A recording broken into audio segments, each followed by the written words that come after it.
Hello and welcome back to the channel. This is the final cut. I am your host for this channel and we will be discussing Chucky episode 2. Now, this episode, I have to admit, it's keeping me on board.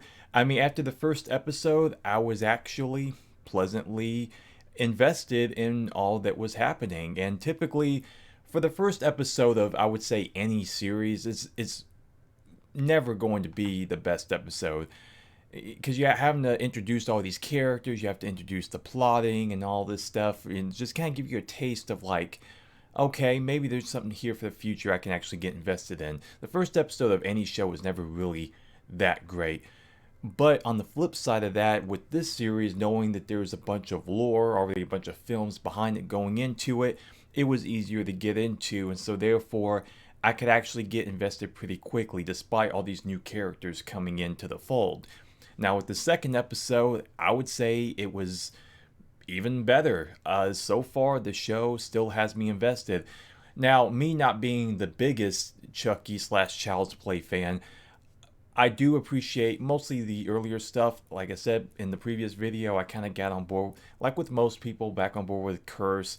And then Cult was just kind of like, yeah, wasn't really feeling it that much. And really just kind of left the door open as to a lot of possibilities, but not necessarily in a good way. At least it seemed that way. But with this second episode, so far, I gotta say, I don't know what's going to happen with all the upcoming episodes and with the season finale and all of that.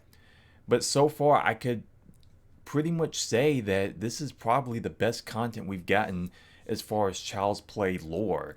I mean, I feel like it strikes the best balance of of thrills and laughs. Like it just kind of has that balance.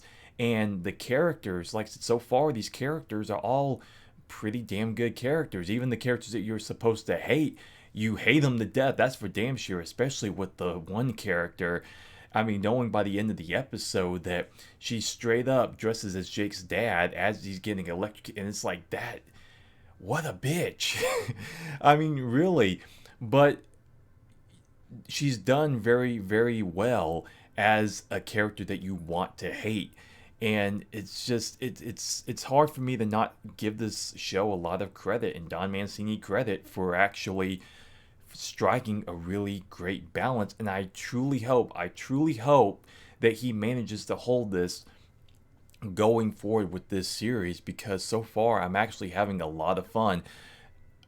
I know Chucky has a lot of great one-liners, a lot of memorable one-liners from previous films and whatnot, but I would say this episode that we saw in the previews back to back are probably my two favorite one-liners that he's ever delivered. Which I think you may know that when he says that yeah, well, mommy's full of shit, and then he follows back with, mommy's moving up my list pretty fucking quick. And just those two lines back to back are just phenomenal. They really are. And on top of the scene itself, Chucky is playing a video game with this little girl. That on top of it, honestly, just makes for one of the best moments in the entire franchise, in my personal opinion.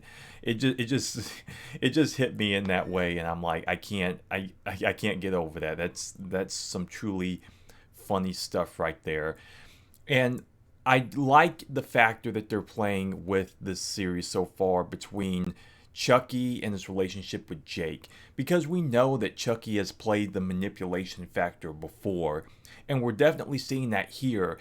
But the way that it occurs, it really feels like almost, like just almost, that he actually is kind of wanting to side with Jake here, despite obviously it being twisted methods and whatnot. You kind of feel like, because yeah, these people are, they're full of shit. They're not your friends, I'm your friend here. I can show you how to deal with these people, and you almost go for it. And that's the thing, because I find that very, very intriguing, because as far as characters and really kind of, especially with a TV show, obviously you have plenty of time to really grow these dynamics and expand on them and evolve them. Even just with these two episodes so far, I'm seeing a lot of interesting character growth, not just with his relationship with Jake, but really just Chucky himself, because he really is much more methodical and really kind of playing the long game in this. And that's what really has me invested in it. And so I find that very intriguing, and I actually find myself really kind of wanting to see where this is going to go as far as his motivations in this particular instance with Jake and his family, and knowing that his aunt, that she has a secret supposedly.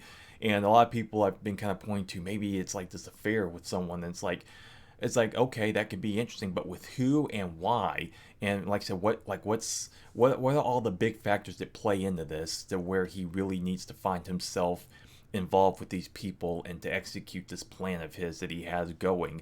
You actually find yourself getting invested. It doesn't feel like it's just biding its time. It doesn't feel like it's just a lot of filler going on. You actually do feel like the pacing and the story beats are all kind of, it has a rhythm and it works, and I can really go along with that. I just have to give a lot of props to Don Mancini, at least so far. There's still a lot of time. We don't know if they'll stick the landing or not. We still got, about 8 episodes to go, because I think it's supposed to be 10 seasons or 10 episodes. And so, yeah, I'm going to be very curious to see how this all plays out. What's going to happen by the end of all this? Is Jake gonna give in to this, like falling to the dark side, if you will? What's going to happen there? I saw like a preview where it seemed like they might start fighting back against Chucky, but is this going to be somewhat of a conclusive ending for this side of the story within future seasons? Because I know they're supposed to be doing different groups of people and whatnot, supposedly.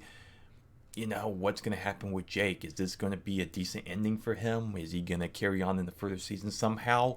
I don't know, but all I can say is that I can give them credit for actually keeping me invested thus far, and actually making me intrigued, and to be able to go along with all of this. And that is a major thumbs up in my book. And nothing feels like it's really bogged down by anything. Chucky trying to kill her from under the bed and stab, like, that moment was played very, very well. Yeah, just a great balance of humor and the suspense factor. Great kill with the dishwasher. I mean, it's very classic Child's Play in a lot of ways, but that kill, like, very simple but very effective. And so far we've gotten like one major kill each episode, which is more than enough, because I'm actually invested in the mystery factor as to what all is going on here and where these characters are going to wind up by the time it's all said and done. So yeah, I'll just wrap it up right there. So far, I'm on board with it, and I really do hope that it sticks the landing. I really want to see this succeed. Despite plenty of missteps in the past, I really do want this to work. But so far, I am on board. So let me know what you think in the comments down below. Thank you very much for watching. If you have, like, comment, subscribe if you would. It would be greatly appreciated. And yeah, I will see you next time, and with plenty more content to come on this channel. Thank you very much.